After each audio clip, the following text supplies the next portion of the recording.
ข้อยสิหำแลสายญาติทางวงการเขาเอิ้นข้อยว่าอาเพราะฉะนั้นทุกๆคนเลิกเอิ้นข้อยว่าอาเห็นข้อยเศร้าๆแบบนี้เพราะข้อยถูกแฟนทิ่มแฟนของข้อยเลาหาว่าข้อยจ้อยขี้แฮงข้อยเสียใจหลายเพราะแฟนคนนี้ข้อยรักหลายที่สุดและนี่เป็นบ้านของข้อยบ้านหลังน้อยๆต้องอยู่หัวหน้าส่วนนี้ลิลลี่สกิลปากจัดจ้านเป็นอันดับ2รองจากอันดับ1 จัดจ้านส่ำใดไปเบิ่งเอาเองก็แล้วกัน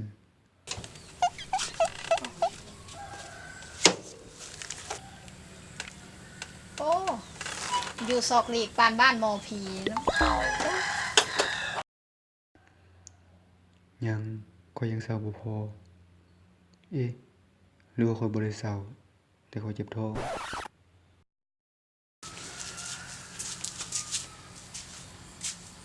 ข้อยลืมบอกเจ้าไปว่าหน้าตาข้อยเป็นจังซี่แต่ข้อยก็เป็นหมอ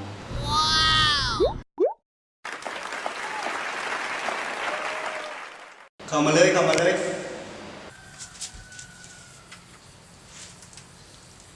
สบายดี โดยสบายดีหมอ คนไข้เป็นยังมาเนาะมื้อนี้ โย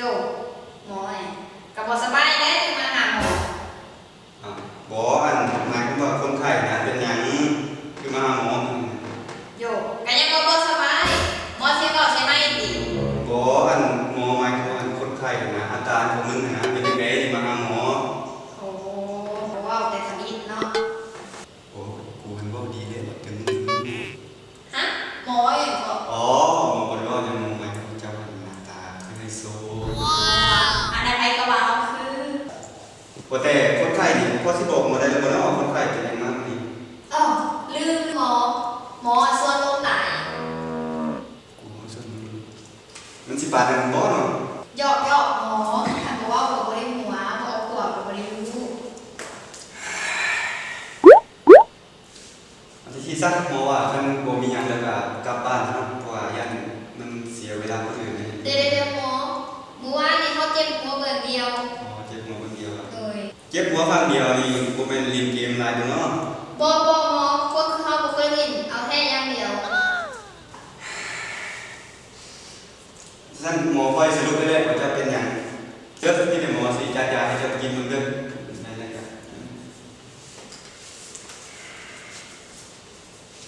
ยาเจ้ากินเบิ่ง เอ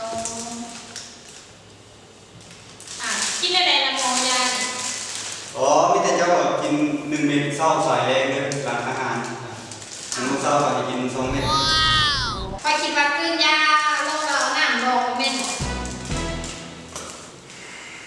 เอาที่มึงสบายใจกันในคนไข้เด้อ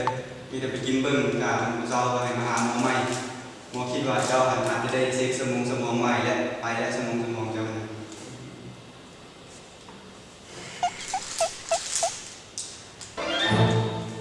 เอาเบิดเท่านั้นได้ด้วยว่ามีหยังที่ของใจอยากถามหมออีกบ่เนาะถามได้เด้ หมอลองหันซ้ายหันขวา เอาเป็นหยังหมอก็ต้องกันใส่กว่าคนไข้มีอยู่เนาะ แต่ละมื้อหมอก็กินข้าวอยู่บ่คือจอยกินแห้งแท้ แต่ละมื้อนะบางมื้อหมอบ่ได้กินข้าวบางมื้อหมอก็บ่ได้กินบ่แม่นว่าคนไข้หมอหลายหมอยังมีแฮงตีปากคนไข้ให้เจ้า อันเลิกเลยหมอเด้อ เดี๋ยวมึงนะไปเยอะไปแล้วไปรับไปรับมาคนไข้มันหายคนไข้เอ็กเซน